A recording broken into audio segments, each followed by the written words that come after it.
Hello दोस्तों, मैं संदीप आप सबका अपने YouTube चैनल ज्ञान एजुकेशन RPL में स्वागत करता हूं। दोस्तों आपको बता दें कि हम इस पर संपूर्ण हिंदी पढ़ रहे हैं, जो कि आने वाले एग्जाम के लिए चाहे वो दोस्तों फॉरेस्ट गार्ड का हो या फिर UPSI का हो या फिर लेखपाल का हो या फिर यूपी पेड का हो, किसी भी एग्जाम के लिए दोस्तों बहुत ही महत्वपूर्ण ये क्लास होगी। आपको बता दें कि इसके पहले हमने बहुत कुछ पढ़ा दिया है, तो आप अगर संपूर्ण हिंदी पढ़ना चाहते हैं हमारे प्लेलिस्ट पे जाइएगा, वहां पर मिल जाएगा संपूर्ण हिंदी ऑल एग्जाम 2021 के नाम से। ठीक है, हम देखिए कहाँ पर पहुंच चुके हैं दोस्तों, सब कुछ पढ़ चुके हैं, समास पर पहुंच चुके हैं। तो समास का हमारा ये तीसरा वीडियो है दोस्तों। ठीक है, पहले वीडियो हमने अव्ययभाव समास के बारे में पढ़ा, दूसरे में दोस्तों हमने पढ़ा है तत्पुरुष समास। आज हम पढ़ेंगे द्विगु समास के बारे में। ठीक, तीसरा समास है। देखिए समास होता क्या है, समास का मतलब होता है किसी चीज को संक्षिप्त कर देना। ठीक है, और इसका अगर विलोम शब्द पूछ लेगा व्यास होता है दोस्तों संधि विच्छेद अगर करते सम धन आस। सम मतलब क्या होता है बराबर या फिर पास, और आस मींस बैठाना, दोनों को बराबर पास बैठा देना, वही क्या होता है समास। अगर हम परिभाषा की बात करें तो दो अथवा दो से अधिक शब्दों से मिलकर बने हुए सार्थक शब्द को हम क्या बोलते हैं, समास बोलते हैं। जैसे देखिए, जैसे हवन सामग्री का ये छोटा कर देगा। अब देखिए बड़ा शब्द क्या, हवन के लिए सामग्री। देखिए इसमें 4 शब्द आ रहे हैं और इसको हमने 2 शब्द में छोटा कर दिया, यानी कि हवन सामग्री बोलते हैं। ये क्या हो, संक्षिप्त कर दिया इसको, इसीलिए क्या हो जाएगा, समास हो जाएगा। ठीक, तो ये चीज हम पहले बता चुके हैं। तो चलिए सीधा चलते हैं हम द्विगु समास के बारे में पढ़ने के लिए। ठीक है, चलिए देखिए ये तीसरा पार्ट है और हम तीसरे समास के बारे में पढ़ रहे हैं, द्विगु समास। देखिए द्विगु का अर्थ क्या होता है, 2 गायों का समूह। ठीक है, द्विगु समास का अर्थ क्या होता है, 2 गायों का समूह। देखिए द्विगु हमने लिखा, अब पूछ ले द्विगु समास में ही कौन सा समास है दोस्तों, तब आप क्या बताएंगे। अगर पूछ ले कि द्विगु समास में ही कौन सा समास है, तो आप क्या बताएंगे, तो आप बता देना द्विगु समास में भी द्विगु समास ही है। क्यों, क्योंकि द्विगु का मतलब है 2 गायों का समूह। ठीक है, जहां पर पहला शब्द क्या है, संख्यावाचक ही तो है ना। तो ये चीजें आप समझ सकते हैं। चलिए इसकी परिभाषा देखते हैं, बिल्कुल अच्छे से समझेंगे। अब देखिए अगर हम इसकी परिभाषा देखें, ठीक है, देखिए जिस समास का प्रथम पद संख्यावाचक और अंतिम पद संज्ञा हो वहां द्विगु समास होता है। ठीक है, ये तो ठीक है, मगर इसका कोई तीसरा अर्थ नहीं निकलना चाहिए। ठीक है, देखिए पहला पद संख्यावाचक हो बिल्कुल सही है, अंतिम पद संज्ञा हो कोई दिक्कत नहीं, मगर उसका कोई तीसरा अर्थ ना निकले। अगर तीसरा अर्थ निकल गया दोस्तों वो बहुब्री श्रेणी में चला था। जैसे कि आपको पता होगा कि जैसे त्रिनेत्र कह दिया गया। अब देखिए त्रिनेत्र से आपने रट रखा कि पहला शब्द क्या है, संख्यावाचक, आपने कहा तुरंत होगा ये बहुब्री, तो द्विगु, तो द्विगु नहीं होगा दोस्तों। जब कोई तीसरा अर्थ निकलेगा तो वो आपका बहुब्री समास में चला जाएगा। इसके हम अपवाद भी देखेंगे, कोई दिक्कत नहीं। तो चलिए पहले देखते हैं इसमें क्या। अब देखिए इसमें संख्या के साथ साथ इसमें क्या होना चाहिए, समाहार का बोध भी होता है। मतलब समाहार का होता है, एक समूह का बोध होता है। जैसे देखिए त्रिफला, 3 फलों का समाहार। ठीक है, 3 फलों का समाहार। देखिए अब यहां पर हम बात करें दोस्तों, तो ये आपका बहुब्री समास में भी जा सकता है। ठीक है, अभी हम उसकी बात करेंगे आगे चल के। ठीक, देखिए चौराहा कह जाएगा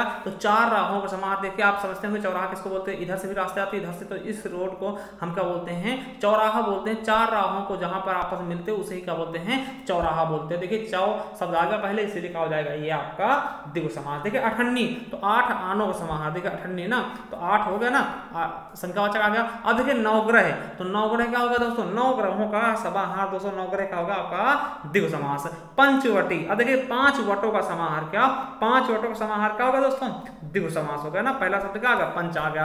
उसी तरह चतुर्दिक, तो 4 दिशाओं का समाहार। ठीक है, दोपहर, 2 पहरों का समाहार। ठीक है, दोपहर क्या होगा, 2 पहरों का समाहार दोस्तों, तो यहाँ भी आ गया। ठीक है, नवरत्न, तो 9 रत्नों का समाहार दोस्तों, नवरत्न हो गए। अष्टाध्यायी, 8 अध्यायों का समाहार दोस्तों। ठीक है, अब देखिए अगर मान लिया द्विगु समास नहीं है अष्टाध्यायी में, तो आप बहुब्री समास भी कह सकते हैं, क्योंकि अष्टाध्यायी क्या है, पाणिनि की एक रचना है दोस्तों। ठीक, क्या है, पाणिनि की एक रचना है, तो ये भी आप समझ सकते हैं। ठीक है, तो अगर द्विगु नहीं है दोस्तों आप उसको लगा सकते हैं। द्विपट्टा, दुपट्टा में क्या होता है, 2 पटों का समूह दोस्तों, दुपट्टा कहलाता है। शताब्दी का होता है शत अब्दों का समूह, 100 वर्षों का समूह को क्या होता है, शताब्दी बोलते हैं। तो ये भी क्या हो जाएगा आपका, बिल्कुल अच्छे से समझ रहे होंगे, आपका द्विगु समास हो जाएगा। ठीक, एकांकी क्या होता है, 1 अंक का समूह, तो एकांकी कहलाता है, 1 आ गया। ठीक, चतुर्वेद, 4 वेदों का समाहार। देखिए 4 आ गया। इकलौता, 1 ही है जो, देखिए इकलौता क्या हो जाएगा, 1 ही है जो, तो 1 आ गया दोस्तों। तो यहाँ भी क्या हो जाएगा, द्विगु समास हो जाएगा दोस्तों। ठीक, अठवारा, देखिए अठवारा क्या होता है, कहीं अठवारा बजा लगा, यानी 8 वार तक लगने वाला बाजार को क्या बोलते हैं, अठवारा बोलते हैं। ठीक है, तो यहाँ भी 8 आ गया।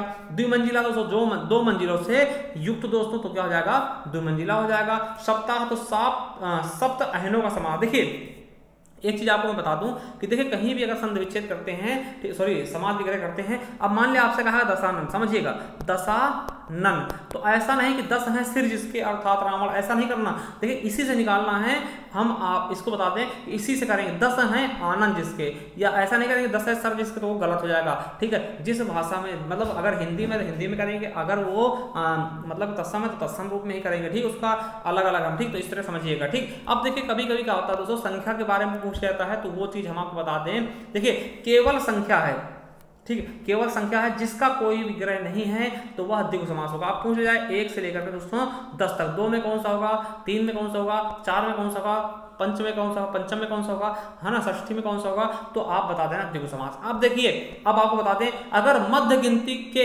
एक अंक द्वंद्व समास में आते हैं। देखिए मध्य गिनती के जो अंक होते हैं वो किसमें आएंगे, द्वंद्व समास में आएंगे। जैसे आपसे कहा 11 में कौन सा समास है, तो आप बताएंगे 10 और 1, है ना, 10 और 1, तो 10 और 1 किसमें आ जाएगा, द्वंद्व में आ जाएगा। 12 पूछ लेगा तो 12 में क्या होगा, 10 और 2 12, 13, है ना, 10 और 3 13। तो इस तरीके से किसमें आएंगे, और अगर यानी किसमें आ जाएंगे, द्वंद्व समास में आएंगी संख्याएं अगर 10 से ज्यादा हैं तो। ठीक है, मगर जो 9 वाली लाइन 19 हो गया, 29 हो गया, 39 हो गया, तो इसमें कौन सा होगा, तो उसमें देखिए आपको बता दें कि अगर 9वें नंबर वाली जो 19 होता है, 39, देखिए इस तरह से समझिएगा कि 19 आ गया, 19 में कौन सा समास है, 29 में कौन सा है, 39 में कौन सा, 49 में कौन सा, तब क्या होगा, तो आपको बता दें कि 9वें नंबर वाले अंक को कर्मधारय में या फिर द्विगु समास में गिना जा सकता है। ठीक है, देखिए कर्मधारय में कैसे गिनेंगे, 39 29, तो 30 में कम है एक जो, तो क्या हो जाएगा, आप कर्मधारय समास कर सकते हैं। 39 40 में एक कम है जो, है ना, इस तरीके से मतलब ये किसमें आते हैं दोस्तों,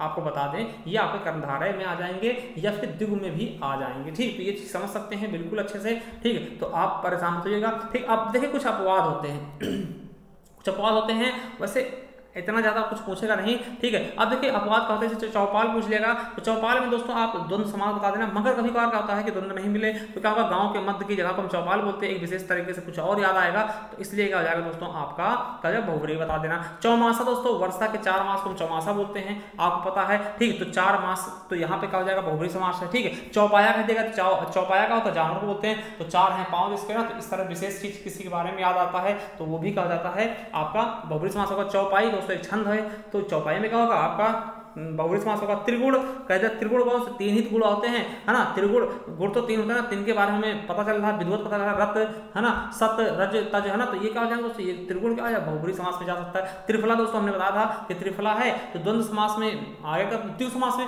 मगर द्विगु नहीं है तो बहुब्रीहि में चला जाएगा। जैसे क्योंकि आपको पता त्रिफला 3 जो फल होते हैं दोस्तों उनसे मिलकर बनता है, जैसे आंवला हो गया, हरड़ हो गया और बहरा ना, तो इन्हीं से मिलकर बनता है, इसलिए इसको त्रिफला कहते हैं। पंचांग हो गया तो एक विशेष प्रकार का कैलेंडर दोस्तों। ठीक है, इसीलिए इसको भी हम बहुब्रीहि में कह देंगे। त्रिनेत्र हो गया, जैसे शिव जी को बोलते हैं ना, त्रिनेत्र हो गया। तिरंगा होगा तो एक भारतीय ध्वज की याद आती है। ठीक, तो यहाँ भी क्या हो जाएगा दोस्तों, आपका बहुब्रीहि समास हो जाएगा। चौकन्ना तो चारों कोने से मतलब सावधान हो जाएगा, तो ये भी आपका। ठीक है, पंचामृत, देखिए पंचामृत इसमें हो जाएगा, तो पंचामृत एक विशिष्ट प्रकार की चीजों से बनता है, जैसे दूध, दही, घी, मीठा यानी चीनी और शहद, इन 5 में मिलकर बनता है। ये एक तरीके से क्या होगा, बहुब्रीहि समास भी आ जाएगा। ठीक, पंजाब हो गया तो एक स्थान है दोस्तों, वैसे आपका द्विगु समास में भी गिन सकते हो दोस्तों, अगर द्विगु समास नहीं है तो आप बहुब्रीहि समास के अंतर्गत इसको रख दें। चतुर्भुज में क्या है दोस्तों, इसमें बहुब्रीहि समास ही है। आप समझ सकते हैं जब कभी कोई भी चीज का हो, कोई पर्यायवाची हो जाए किसी चीज की, जैसे त्रिनेत्र कर दिया गया, है ना, त्रिनेत्र हो गया, है ना, तो इस तरीके से त्रिनेत्र हो गया, चतुर्भुज हो गया, है ना, चतुर्मुख हो गया, तो ब्रह्मा जी को बोलते हैं। इस तरीके से अगर कोई चीज आते हैं दोस्तों, उनका कोई एक भगवान से रिलेटेड हो या किसी का और अन्य नाम निकल रहा हो दोस्तों, तो उसे आप बहुब्रीहि समास में ही रख देंगे, उसे द्विगु समास में नहीं रखेंगे। ठीक, बस इतना से याद रखिएगा। तो चलिए थैंक यू। आपको वीडियो कैसी लगी हमें जरूर बताइएगा, और चैनल सब्सक्राइब कर लीजिएगा, बेल आइकन जरूर प्रेस करिएगा, और हम नेक्स्ट वीडियो में इसके आगे वाले समास के बारे में बात करने वाले। थैंक यू, धन्यवाद।